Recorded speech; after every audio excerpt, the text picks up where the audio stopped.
Hi guys, for today's video, saging na saba. Binili ko siya ng Saturday. So dahil tamad magluto hanggang ngayon, di pa siya naluto. Na-overripe na. Pero okay lang. Mas maganda naman siyang iluto pag overripe. Kasi ang lulutuin natin ay maruya. So, mas maganda sa maruya kapag overripe yung saging. Matipakan ka.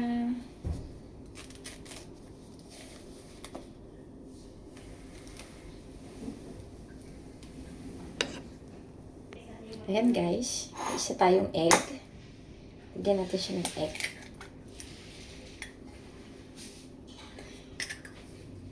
Isa na lang egg na tira sa fridge. Tapos, flour.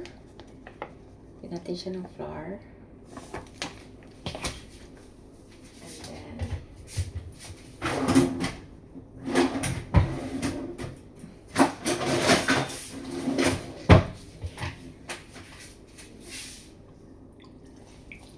water.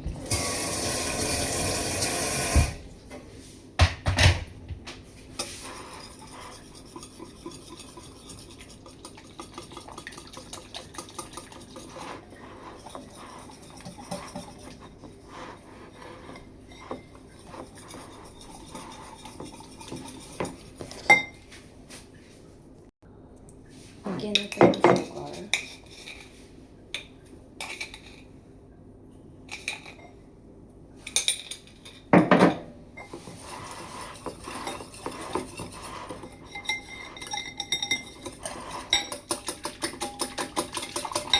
Kailangan yung ating mixtures ay hindi malabnaw.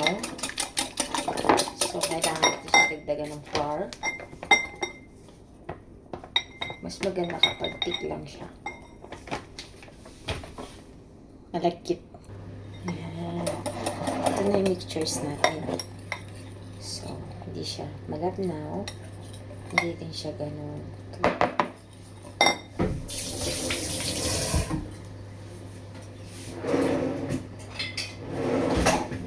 Oil. Light olive oil. I-preheat na natin yung ating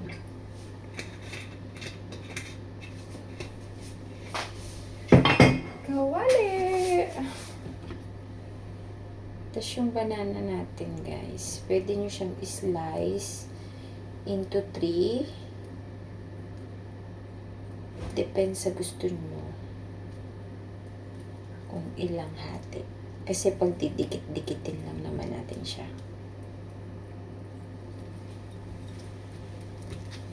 Ako hinati ko sa 3. Sa 3, para palapad siya. Pwede rin siyang huwag nyo ng magkadikit lang. Para malapad siya. Ganyan. Tapos lalagay natin siya dyan.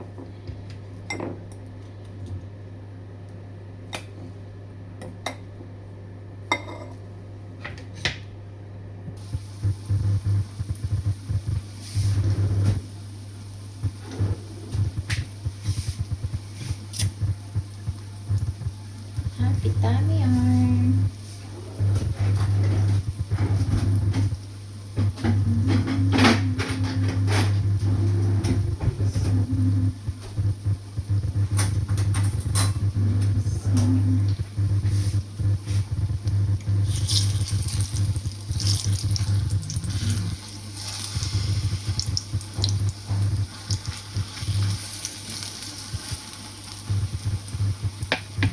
Eat.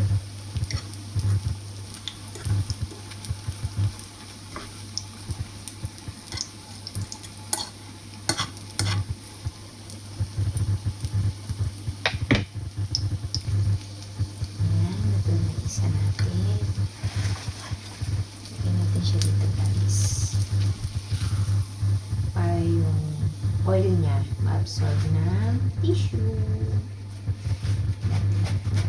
Okay? Kasi mamaya ilulubog natin siya sa asukan. Depende sa inyo kung gusto nyo pa ilubog sa asukan or hindi na.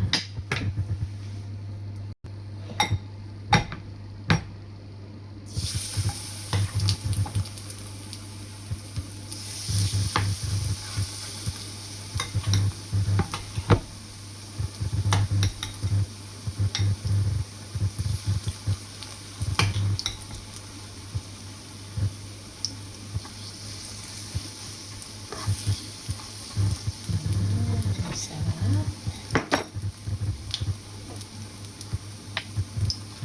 Craving satisfied na naman. Si ako.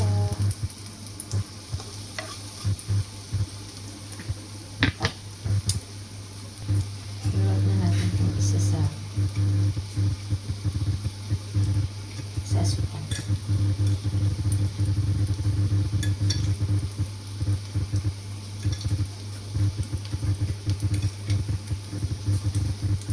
Bongga. Ano guys? Maruya. Maruya! Ano tawag dito sa Bisaya? Kumbo sa amin, tawag sa amin. Ayun. Kumbo. Kumbo daw sa Bisaya, guys.